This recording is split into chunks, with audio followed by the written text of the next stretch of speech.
Hello বন্ধুরা, আশা করি যে যেখান থেকে আমার ভিডিওটি দেখছো তোমরা সকলে ভালো আছো এবং সুস্থ আছো। এই সময়টা হচ্ছে বুধবার, বেলা 1টা বাজে। আমি স্নান ধান করে দেখো কোথাও বেরিয়েছি। কোথায় যাচ্ছি বলো তো? আমি যাচ্ছি আমাদের এখানে যে বিহার রোড আছে সেইখানে শ্রী শ্রী অনুকূল ঠাকুরের মন্দির আছে। সেইখানে আজকে খুব বড় অনুষ্ঠান আছে। ওনাদের যে বড় মা, ওনার আজকে জন্মতিথি, তো সেই অনুষ্ঠানে যোগ দিতেই যাচ্ছি। আর তোমরা সকলে তো জানোই যে আমার বোন শ্রী শ্রী অনুকূল ঠাকুরের দীক্ষিত, আর ও সারা বছর নিরামিষ খায়। ও দুবেলা জানো তো এই মন্দিরে আসে। আর মন্দিরের যেসব নিয়মকানুন ওদের, বোন জানো তো খুব নিষ্ঠার সঙ্গে সকল কিছু পালন করে।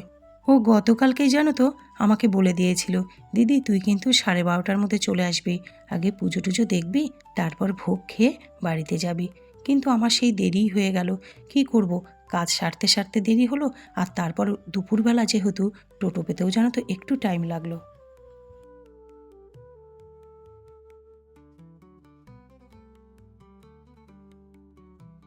আর এই দেখো ঠাকুর, ওদের যে মেন মন্দির সেখানে তো পুজো হয়েইছে। আবার যেহেতু আজকে অনেক ভক্তজনের সমাগম, তাই জন্য দেখো বাইরে কি সুন্দর সাজিয়ে এখানে অনেক অনুষ্ঠান হয়েছে ওদের। কি সুন্দর করে সাজিয়েছে দেখো, আর সাদা ধপধপে, খুব ভাল লাগছে। আর আমার বোনটিকে দেখো এদিকে, ঠাকুরের কাজ করতে করতে এত পরিচিতি বেড়ে গেছে যে ওকে আমি হাতেই পাচ্ছি না। যখনই ডাকছি তখনই দেখি 4-5 জন ঘিরে ধরেছে। মন্দিরটা কি সুন্দর দেখো, সাদা ধপধপে। এখানে জানো তো এরকমই সাদা পুরনো একটা মন্দির ছিল। সেই মন্দিরের উপরে আবার এত সুন্দর করে গত বছরই বোধহয় এই মন্দিরটা তৈরি হয়ে উদ্বোধন হয়েছে। তখনও জানো তো এসেছিলাম, তখনও বিশাল অনুষ্ঠান হয়েছিল এখানে। এখন না অনেকটাই বেলা হয়ে গেছে, প্রায় 2টোর উপরে বাজে। তাই জন্য ভক্তজনেরা প্রসাদ নিতেও শুরু করেছে লাইন দিয়ে।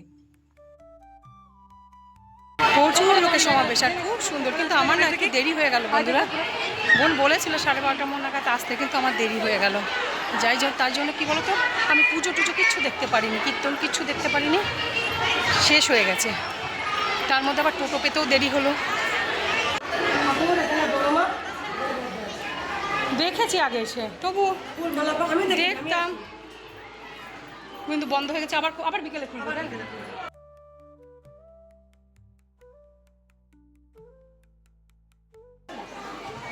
আমি খুঁজে দিচ্ছি, দাঁড়াও।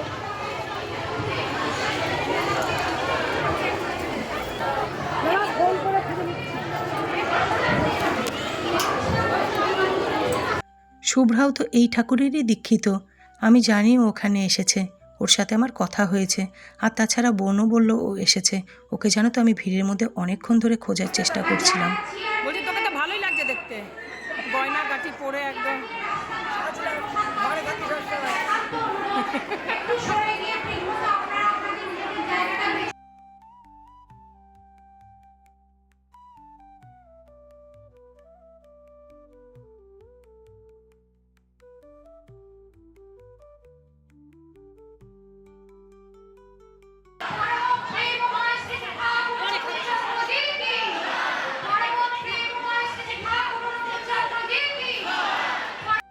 খুঁজে পেয়েছি বেটাকে, দেখো ও কি করেছিল বলো তো।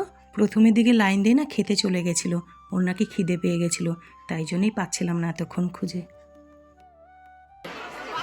বাসে ওখান থেকে নেমে তারপর তোর হেঁটে হেঁটে চলে যাবি। শুক্রবার দেখা হবে। এই সময়টা বেশ খানিকক্ষণ পর ভিড় দেখো অনেকটাই কমে এসেছে।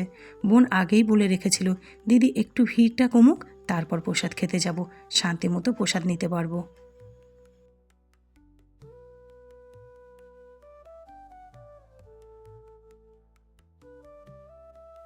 একটু পরের দিকে প্রসাদ নেওয়াতে কি হলো বলো তো, আমরা না চেয়ার টেবিলটা পেয়ে গেলাম, আরাম করে প্রসাদ খেতে পেরেছি।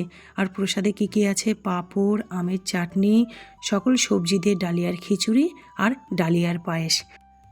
আর প্রসাদ খেতে বন্ধুরা, সে তো অমৃত।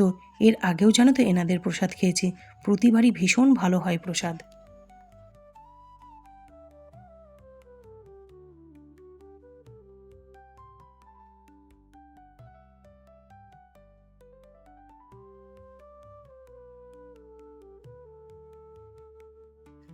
আমাদের তো প্রসাদ খাওয়া হয়ে গেছে, কিন্তু মন্দিরে জানো এখনও প্রসাদ খাওয়া চলছে। আর এরই মধ্যে দেখো কি বৃষ্টি নেমেছে। আর আমাদের পাড়াতে যে নরকুটিদা, মানে যার টোটোতে করে আমি যাতায়াত করি, দেখো সামনে যাচ্ছে আগে আগে। ওনারাও জানো তো এই ঠাকুরের দীক্ষিত, তো ওনারাও প্রসাদ খেতে এসেছিলেন। ভালোই হলো, একসঙ্গে ওনাদের টোটোতেই আমি বাড়ি ফিরে এলাম।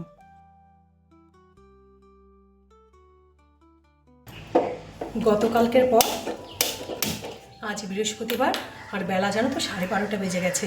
আমাকে দেখে তো বুঝতেই পারছো যে আমার স্নান পুজো সকল কিছু কমপ্লিট হয়ে গেছে। সেগুলো করে এসে এখন চটপট রান্না বসিয়ে দিয়েছি। রান্নার জোগাড় যন্ত্র আমি আগেই করে রেখেছিলাম। চুমকিদি যখন কাজ করছিল তখন আমি আজকে কী কী রান্না করব সকল কিছু গুছিয়ে রেখে গেছি। ভাত বসিয়ে দিয়েছি, আর আজকের ডালের মধ্যে করব মাসকলাইয়ের ডাল। আর জানোই তো বন্ধুরা যে এই ডালটা আমি কিনি না, মা পাঠিয়ে দেয়। তবে জানো তো এবার পাঠায়নি, এর আগের বার যখন গেছিলাম তখন মা পাঠিয়ে দিয়েছিল। খুব কম পরিমাণে মশলা জানো তো, মিক্সিতে পেস্ট হতেই চায় না। আর ডালে তো একটু মৌরি আর আদা বাটা দিতেই হবে, অগত্যা শিলনোড়াতেই একটু বেটে নিচ্ছি। কি করব, খুব কম মশলা তো, আর ওইটুকু ডালে এর থেকে বেশি মশলা কি দেবো বলো তো।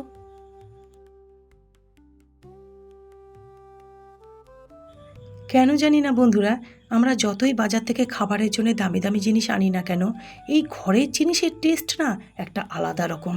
এর সাথে হাজার দামি দামি হাজার টাকা দিয়ে জিনিস কিনলেও এর সাথে পারবে না। আমি যখন ফোড়নে এই সেদ্ধ ডালটা ঢালছিলাম, এত সুন্দর একটা গন্ধ বেরিয়েছিল কি বলবো, মানে বোঝাই যাচ্ছে ডালটা অপূর্ব লাগবে খেতে। ঘরের জিনিসের একটা আলাদা ব্যাপার থাকেই, যাই বলো।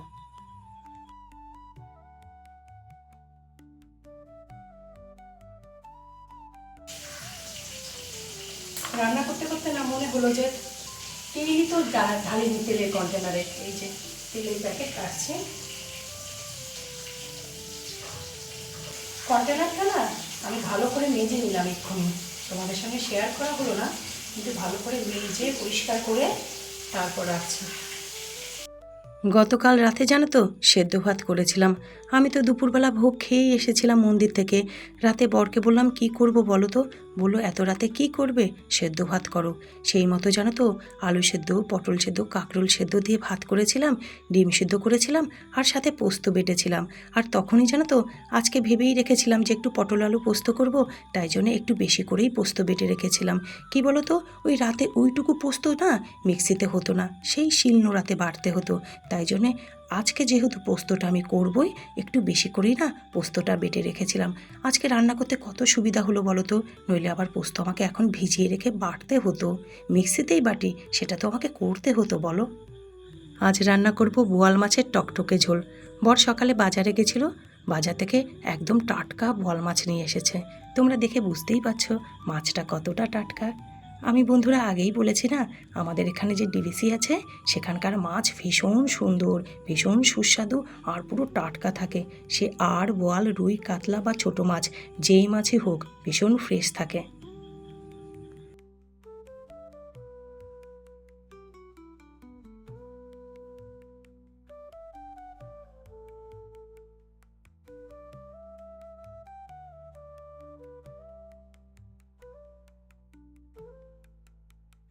মাছটা এতটাই টাটকা ছিল যে মাছটাতে জানো তো খুব বেশি মশলা দিতে ইচ্ছেই করলো না। খুব অল্প পরিমাণে পেঁয়াজ বাটা, আদা বাটা আর কাঁচা লঙ্কা বাটা দিলাম। এখানেও তাই দিচ্ছি। দিলাম হলুদ গুঁড়ো, তবে আজকে জানো তো জিরের গুঁড়ো দিইনি, আজকে দিয়েছি ধনের গুঁড়ো আর লঙ্কার গুঁড়ো। ব্যাস, আর কিচ্ছু দেবো না। নামানোর আগে শুধু খুব অল্প পরিমাণে গরম মশলা বাটা দেব।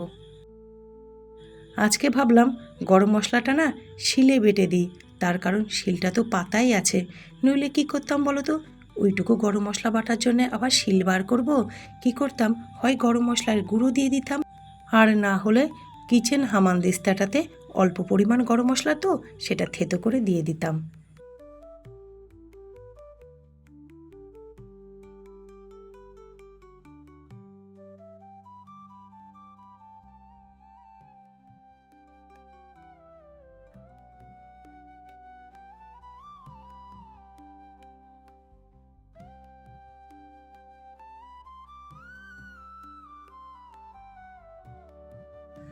দেখো রান্না করে রান্নাঘর পুরো পরিষ্কার করে নিয়েছি।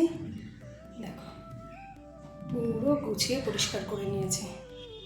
এবার চলো তোমাদেরকে রান্নাটা দেখাই, রান্নার ফাইনাল লুক। মাসকলাইয়ের ডাল,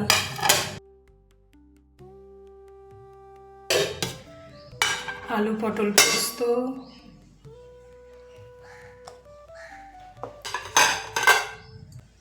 একদম টকটকে করে বোয়াল মাছ করেছি। আর যেহেতু এইমাত্রই নামালাম বোয়াল মাছটা গ্যাস থেকে, দেখো কীরকম ধোয়া উঠছে এখন। আর এখানে গরম গরম ভাত।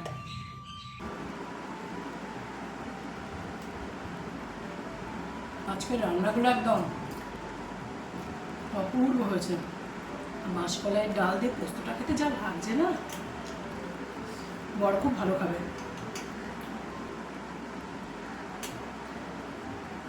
আবার কথাও শোনায়, জানো তো, বাড়ির ডাল বাড়ির পটল কিন্তু মন দিয়ে রান্না করবেই, তাই না? কথা আছে। বাড়িতে তো বন্ধুরা রোববার চলে এসেছি, আর বাড়িতে এসেই তো তোমাদেরকে বাবার বাড়ির ব্লগ, তারপর ফুলের বাড়ি ব্লগ, সেগুলোই শেয়ার করছিলাম। এবার চলো, এই কদিন এসে একদমই বসে থাকিনি, এই কয়েকদিনের মধ্যে কতগুলো টব বানিয়ে ফেলেছি, চলো তোমাদেরকে দেখাই। এই এই দেখো, এইটা এই দুটো তো কালকে দেখলেই। আমি কেন বলো তো ঢেকে রেখেছি, কারণ এত বেশি বৃষ্টি হচ্ছে। বৃষ্টি ভালো, জল তো খুবই ভালো রে। এই দুটো তো দেখলেই। এই দেখো একটা বানিয়েছি, এটা আজকেই বানিয়েছি।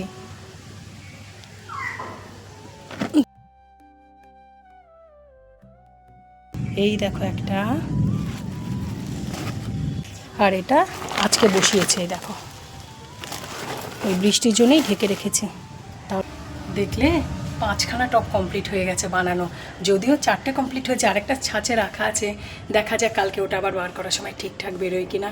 আমার বন্ধুরা 6টা টবের দরকার ছিল, আর এখন দেখো 5টা হয়েই গেল।